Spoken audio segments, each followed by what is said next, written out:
Major Orville Miller with the 513th LP, that is Light Ponton Engineers, World War II.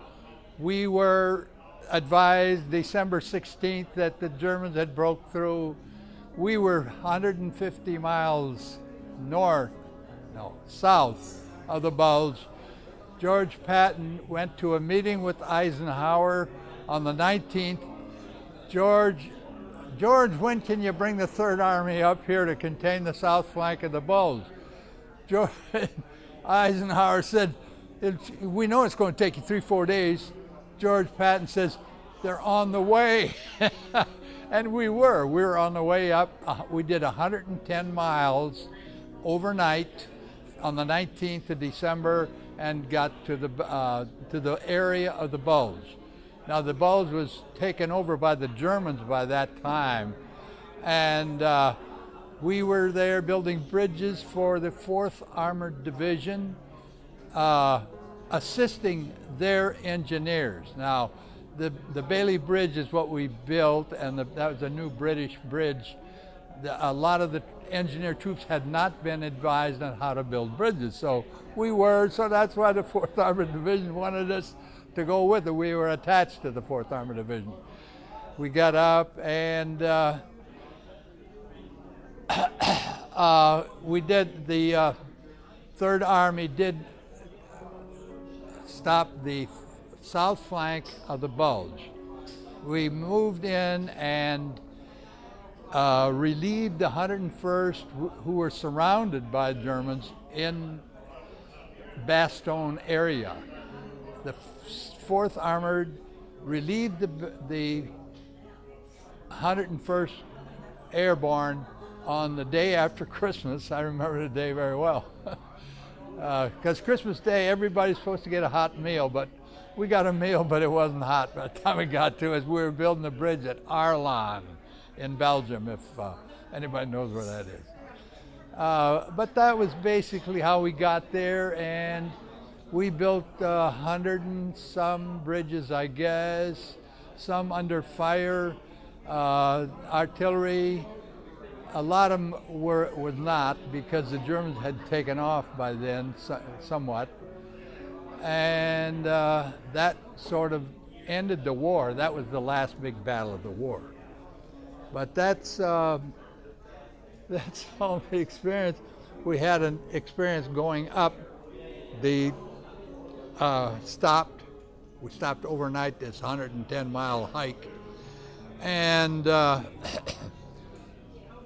what they call a pee halt, you know what that? Anyway, I came back in my Jeep and there was no driver. So I didn't realize this kid was so scared of everything. There were weird stories about the Germans putting barbed wire across the road. We had a thing in the front of my Jeep to cut that. And that the Germans were wearing American uniforms, stopping people and shooting them through the head. I guess they scared the hell out of him. He shot himself in the foot. I found him in the last truck of my platoon. And I felt sorry for the kid because he really was scared. And well, that's the only bad affair. I said we did go into the Battle of the Bulge on the 12th day of March. We got there as the Germans didn't even know we were near, because the Germans' communication were so bad, they didn't know we were coming. So our cavalry of the 4th Armored Division shot about half of the guards. The other half ran away. But we saw these poor bastards. God.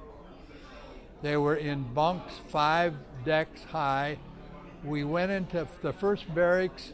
Some of them were dead, some were dying, and 1 or 2 was able to get off of the bunk to walk out. This starvation happened late, very late in the war.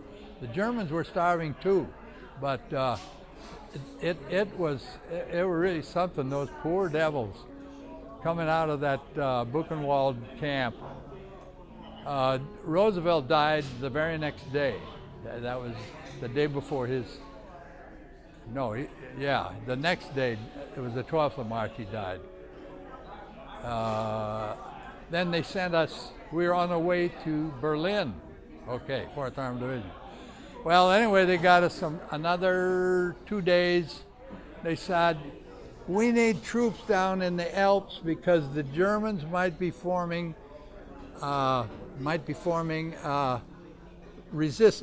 Nazi camps up there. So we headed south. We didn't see any Nazis at all. We ended the war in Austria, in Linz, Austria. And that was about it. Anything you want to question? No. Any other? If you had any other memorable moments that you shared with a buddy or anything like that? Well, yeah, the 3rd platoon commander got killed. He got out early one morning with the troop to carry some assault boats somewhere and hit a German teller mine along the road, blew his Jeep up, killed him. So, and then the 1st platoon, I was 2nd platoon, the 1st platoon commander got shrapnel in his face, chewed him up quite a bit, but I was lucky. All I got was a little shrapnel in the back, but in the wintertime, you're dressed with heavy clothes, so it never bled, so I never got a Purple Heart. But I was lucky that way. I didn't get damaged during the war.